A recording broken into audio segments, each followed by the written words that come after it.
رسول اللہ صلی اللہ علیہ وآلہ وسلم نے سیدنا امیر المؤمنین معاویہ بن ابی سفیان رضی اللہ عنہما کے بارے میں کئی بار دعائیں کی ہیں ان کے حق میں۔ ایک جگہ پر نبی علیہ الصلوۃ والسلام فرماتے ہیں اللہم اجعلہ ہادیا مہدیا واہدی بہ۔ یہ روایت سنن نسائی میں ہے اور شیخ البانی رحمہ اللہ نے اس کو صحیح کہا ہے۔ فرمایا نبی علیہ الصلوۃ والسلام نے کہ یا اللہ معاویہ بن ابی سفیان رضی اللہ عنہما کو ہدایت دینے والا اور ہدایت یافتہ اور ان کے ذریعے اللہ لوگوں کو ہدایت دے، یہ دعا کی نبی علیہ الصلوۃ والسلام نے۔ دوسری جگہ پر نبی علیہ الصلوۃ والسلام نے فرمایا اللہم علم معاویۃ الکتاب والحساب وقہ العذاب۔ یہ روایت صحیح ابن حبان میں ہے۔ نبی علیہ الصلوۃ والسلام نے فرمایا کہ اے اللہ معاویہ رضی اللہ عنہ کو کتاب کا علم سکھا دے اور حساب کا علم سکھا دے، اور یا اللہ معاویہ بن ابی سفیان رضی اللہ عنہما کو عذاب سے بچائے۔ تو نبی علیہ الصلوۃ والسلام نے سیدنا معاویہ بن ابی سفیان رضی اللہ عنہما کے بارے میں دعائیں کی ہیں۔ اور ایک اور جگہ پر صحیح بخاری کی روایت ہے، نبی علیہ الصلوۃ والسلام فرماتے ہیں اول جیش من امتی یغزون هذا البحر قد اوجبوا۔ قالت ام حرام رضی اللہ عنہا یا رسول اللہ صلی اللہ علیہ وآلہ وسلم انا فیہم؟ فقال علیہ الصلوۃ والسلام انت فیہم، او کما قال علیہ الصلوۃ والسلام۔ صحیح بخاری میں ہے، اللہ کے رسول علیہ الصلوۃ والسلام نے فرمایا کہ میری امت میں سب سے پہلا لشکر جو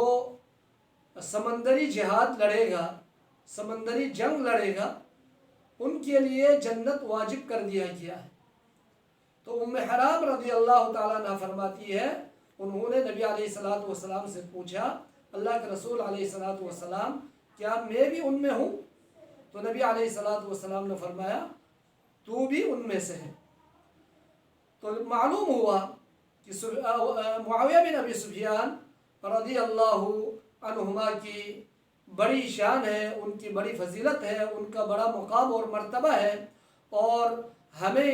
معاویہ بن ابی سفیان رضی اللہ تعالیٰ عنہ سے محبت کرنا یہ ہم سب پر فرض ہے، تمام مسلمانوں پر فرض ہے۔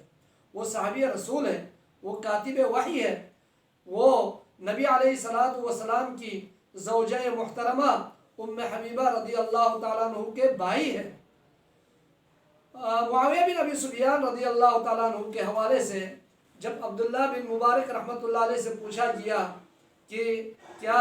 معاویہ بن ابی سفیان افضل ہے یا عمر بن عبدالعزیز رحمۃ اللہ علیہ افضل ہے، جب پوچھا گیا تو عبداللہ بن مبارک رحمۃ اللہ علیہ نے فرمایا ان الغبار الذي دخل في انف معاویہ مع رسول اللہ صلی اللہ علیہ وآلہ وسلم خیر من عمر بألف مرہ، او کما قال رحمۃ اللہ علیہ۔ عبداللہ بن مبارک سے جب پوچھا گیا کہ عمر بن عبدالعزیز افضل ہے یا معاویہ بن ابی سفیان رضی اللہ عنہما افضل ہے، تو عبداللہ بن مبارک رحمۃ اللہ علیہ نے جواب دیا کہ یقیناً وہ مٹی جو معاویہ بن ابی سفیان رضی اللہ عنہما کی ناک میں داخل ہوئی ہے نبی علیہ الصلوۃ والسلام کی صحبت میں رہتے ہوئے، نبی علیہ الصلوۃ والسلام کے ساتھ رہتے ہوئے، فرمایا وہ مٹی بھی عمر بن عبدالعزیز جیسے ہزار عمر سے جو ہے افضل ہے، ہزار عمر بن عبدالعزیز سے افضل ہے، یہ فرمایا عبداللہ بن مبارک رحمۃ اللہ علیہ نے۔ تو لہٰذا ہم بحیثیت مسلمان تمام مسلمانوں پر فرض ہے کہ سیدنا معاویہ رضی اللہ تعالیٰ عنہ سے محبت کرے اور ان کے مقام اور مرتبے کو سمجھ لے اور ان سے محبت